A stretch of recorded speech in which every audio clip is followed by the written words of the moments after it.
Imagine me and you, I do. I think about you day and night. Roger belongs to this group. It's the Mediterranean Book Club.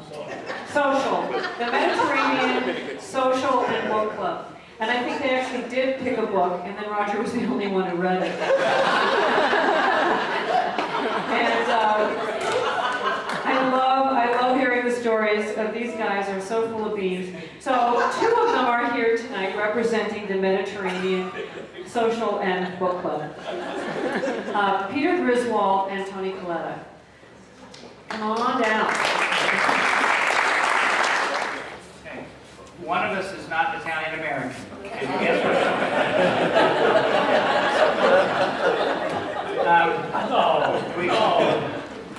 We wanted to start out just with a little warning. Some of you probably watched a television show at some point in which, before the television show came on, there was a little warning. It said, some of the material in this show is not suitable for small children. Viewer discretion is advised. We'd like to reverse that warning and say that the following, some of this is not suitable for intelligent, well-spoken adults, mature adults. It's really geared more towards small children. and those of you who have a more than a passing familiarity with leisure drugs. Thank you. I'm going to turn it over to Tony. Just to give you some background, about 2003, Roger gets a job at William Patterson University. So he meets me, he meets Pete, he meets Ron Verdicchio, who's not here, and Tony Bencivenga, who is not here. And so we kind of all hit it off, and we start going out to lunch like every 4 to 6 weeks. And that's been for how many years now? We've been doing that.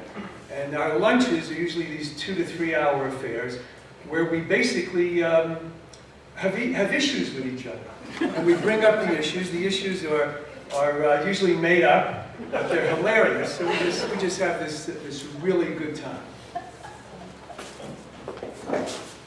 So, as Tony mentioned, Ron and Tony B couldn't make it tonight, but they want to participate in Roger's roast. So this is what they had to say, and I'm quoting, I'm just reading this, I'm just the messenger, don't tell them. Here we go. When Erica sent out the invitation for Roger's party, we said to each other, we need to get out of town that weekend.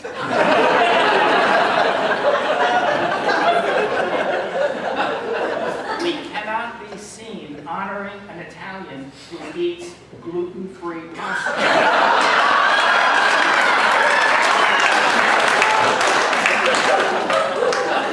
But that was not the worst of it.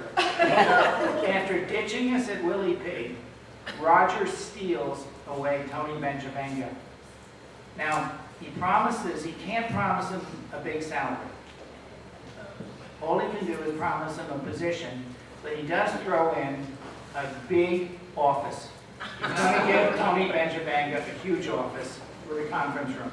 Roger shows Tony the cushy office with the conference area, and Tony B agrees to take the job. He grabs the bait, but true to form, Roger does a bait and switch. He takes the cushy office and gives Tony B the janitor closet, and blames it on the president. and this is what we've been putting up with for 15 years.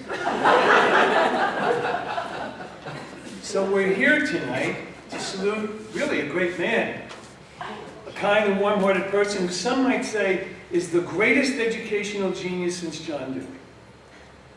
Unfortunately, Tony Bencivenga could not make it. So instead, we'll celebrate Roger's 70th birthday and his retirement as of January 1st. So let's have a few drinks with Roger tonight and at least pretend that we like him.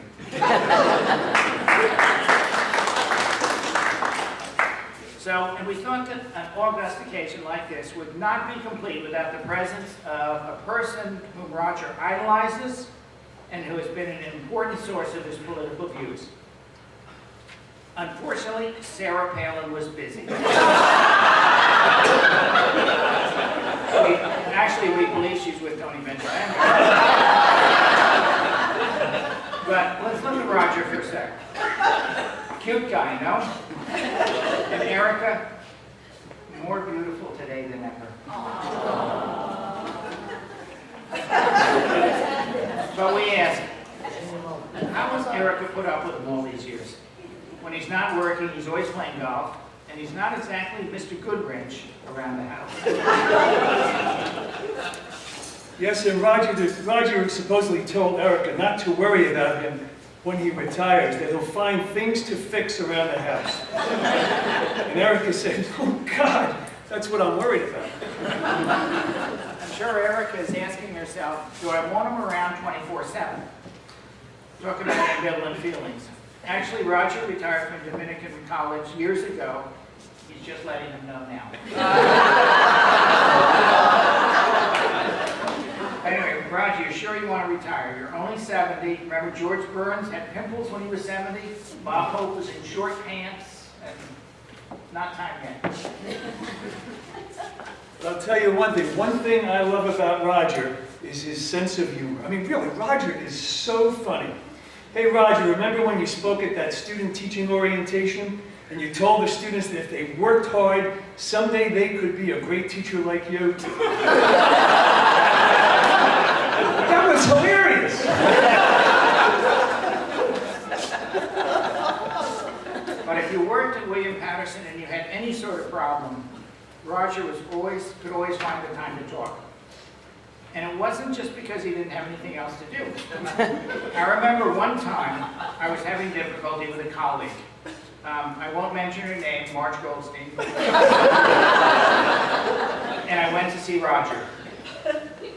He was busy writing his own rules of golf. But he gladly took the time to give me some advice, which, as often with Roger, involves some sort of retribution.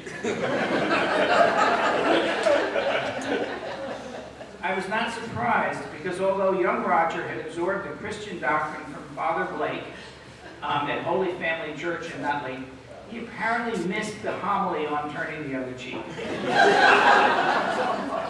But actually, when you think about it, I mean, Roger has had such a distinguished career in education. As a teacher, a principal, superintendent, professor, director. Everywhere he's been, colleagues, students, and parents have lauded his accomplishments. Tony, so true. But I don't get it. I mean, what's he really done? He's hung around longer than most. Attendance was satisfactory. He's usually well groomed. Somehow he managed to avoid getting indicted. Was there anything else? You know, everybody does say that Roger's a great guy. I mean, all I hear is I love Roger. He's the best.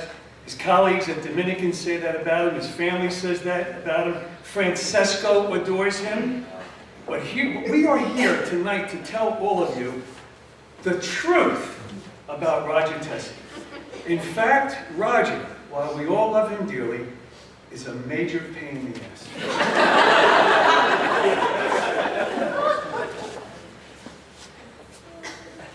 Yes, the word bust has had a prominent place in Roger's life. Not the female bust, although that is not an insignificant factor. I'll never forget the time in the restaurant when Roger asked the waitress if she had gluten-free buns.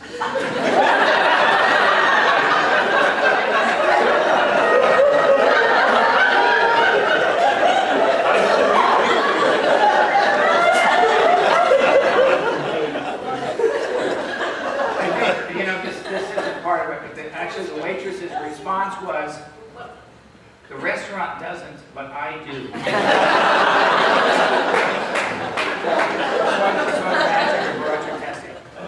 But what I'm talking about really bust as in needling his friends. Now, he learned his craft early practicing on his brother Joe, and he hasn't let up. As an example, I invited Roger and several other friends for a barbecue several years ago. I emailed everyone that I would be making hamburgers and hot dogs, but wanted to know what they would like to eat. Not that I was interested, but I guess. This is the response that Roger, AKA the pain in the ass, emailed me back the next day. And so here's an email that Roger sent. I'm going to pass this around as evidence A. His email, because you're not going to believe this. The email reads, Dear Pete, remember, Roger the pain in the ass. I'd like a turkey burger with raw onions, cooked onions, pickles, tomatoes, lettuce, olives, hot peppers, regular peppers, and arugula. Please put the turkey burger on a gluten-free whole wheat bun. If not, I'll take multigrain. On the side, I would like fresh broccoli, thinly sliced apples, baked potato wedges, popcorn with white butter, fennel, unsweetened applesauce. And for dessert, I'd like a hot brownie covered in creamy vanilla ice cream. If you don't have a hot brownie, I'd like a hot fudge sundae with almonds, bananas, and cherries. For drinks, I would like a bottle of Dom Perignon champagne and some sparkling water. And then Roger says to Pete, aren't you glad you asked? Pete emails back, Dear Roger, you will get a hamburger on a Wonder Bread bun with ShopRite ketchup, a cream soda, and you will like it.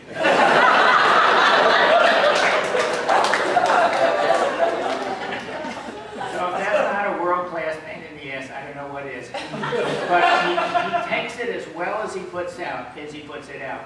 Roger says his secretaries can't keep their hands off him.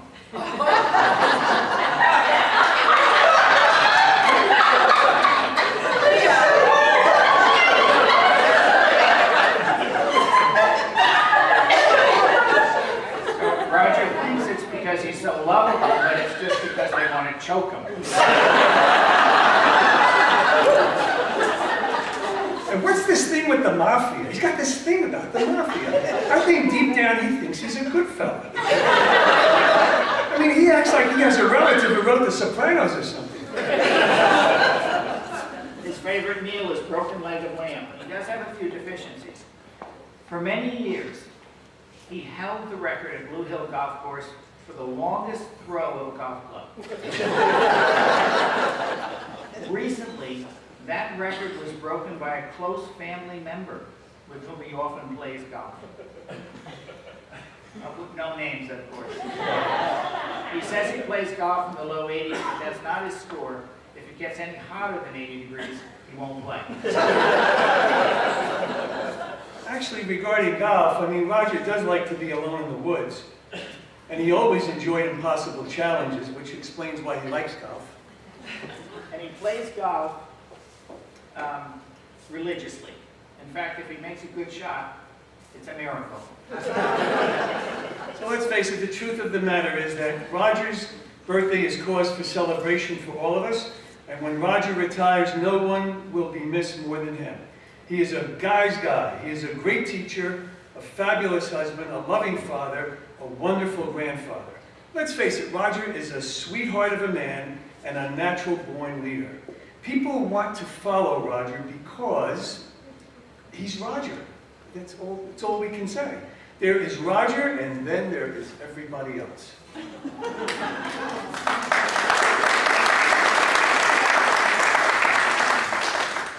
So, Roger, just let me say this to you directly. I've known you for 15 years. I guess, compared to Larry, I'm a new friend. But in those 15 years, I've seen you at your best, and I've seen you at your worst. And when you're at your best, there's no one better. And when you're at your worst, there's no one more fun to be with. We love you, Roger.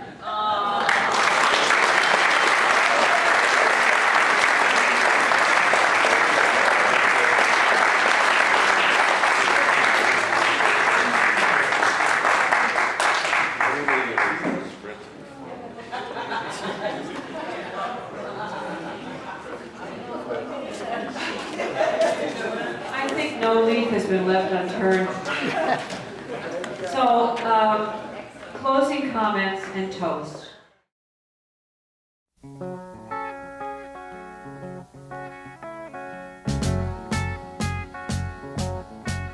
Imagine me